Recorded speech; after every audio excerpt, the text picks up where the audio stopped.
there is this prevailing idea in the writing and author community that some people are just born with this innate ability to hammer out stories and words quickly like nobody's business. You know, the way some people are like pregnant all the time, they are always coming out with a new project, a new poem, a new novel, and some people are like, damn, I could never write fast. You're either born with it or you're not.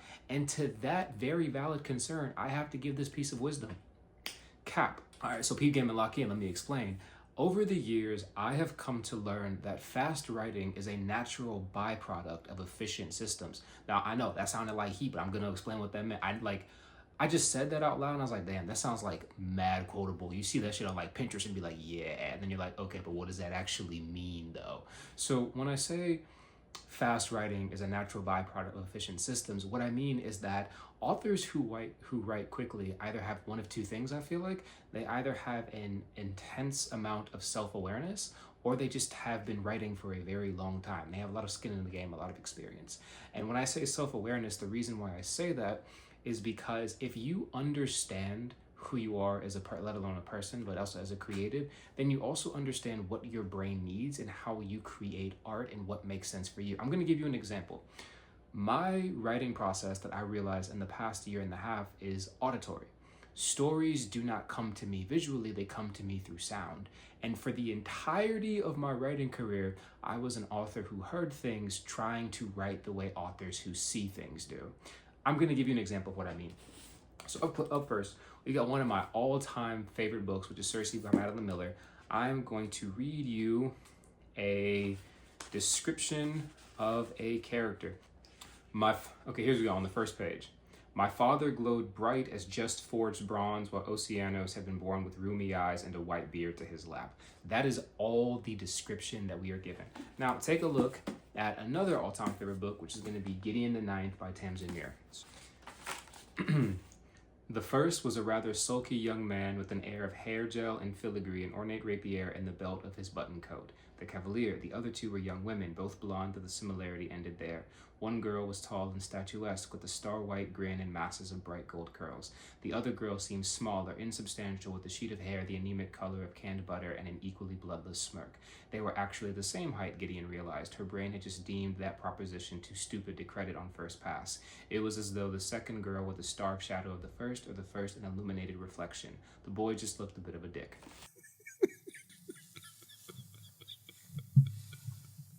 So, if you've noticed, if you've read either of these books, each of these authors writes with a very different intention.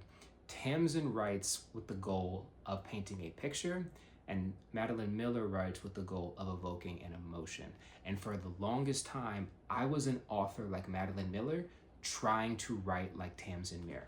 So what I mean by that is for the longest, like for years, I was always trying to describe things visually. Like I was relying so heavily on sight, but for me, unless I'm looking at the thing or I've seen it before, I don't know what it looks like. Does that make sense? Like if you were to ask me to describe, like, I don't know, think of like a random fantasy place, or like an anime, just any fantastical setting that was made up or doesn't exist in the real world. If I've never looked at it before, or I don't have like a Google image or a frame of reference, I can't write it because I don't know what it looks like, but I know what it feels like. I know what it sounds like. I know what it smells like. I know how, if it's covered in slime or whatever, how boots squelch when you're walking across the castlewood floors.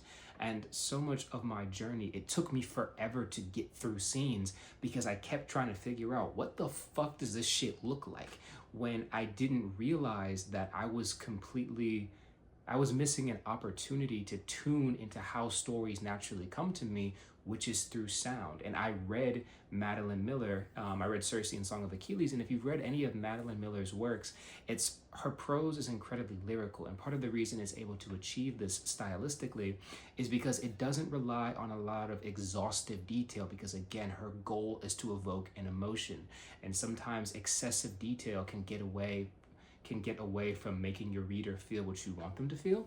And for me, I remember reading her work and I was like, this feels like me. And I just went through, and you can see I annotated, like I don't need to annotate an entire book. I usually get what I need from it in the first 100 pages or so, but I decided to annotate some of it, and that's when it just kind of came to me. I had an epiphany. I was like, meditating Zen, and it was like, it comes to you through sound. Because one thing I just kind of noticed is that I have, like, okay, this shit is gonna sound crazy, but hear me out.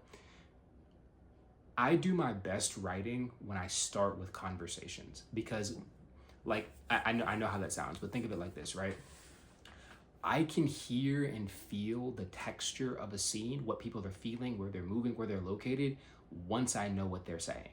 And until I have like the actual language between the two people, I don't know what else is happening. But once I have that, once I know what is being communicated, I can feel everything else around it. And like the actual dialogue might not even come until like page 8, but having it on page 8 allows me to write everything pages 1 through 7. And this epiphany and this realization just made me realize, like, oh, okay, cool. So when I'm writing, I think of my story as everything is in conversation with something else. My character, between the characters and other characters, the characters in themselves, the characters in the world, everything is a conversation. It isn't about what it looks like, it's about what does it sound like. And now that I know that, my first drafts of all my stories now is just the dialogue. Like it literally reads like a script or for a play or something like that, is because I know that once I have the language, I can go through and just build everything else around it. I have no idea why my brain works that way. Just, we're gonna go with it, right?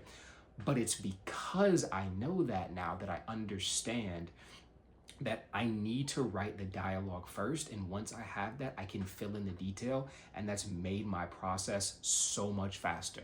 Another important thing that I've realized is I am not a writer who can write blind. Let me back up. I cannot effectively write if I'm writing blind. And there's always this conversation between pantser and plotter. And I think of it more so as kind of like, let's say you're driving from New York to California, right? You can't take any detours if you don't know what the route is in the first place. And for me, I need to have an outline. There is a clear distinction between an outline and composing. Those are very different things. An outline is me figuring out what are the pillars of the story, what are the things that I'm intuitively feeling that kind of need to happen, and then how do I build up to and around those moments. And the actual composition stage, which is where I have like a scene organizer and I plan things out like scene by scene by scene by scene, that's where, and I guess because part of the process is understanding that all the information in the story isn't going to be revealed to me at once.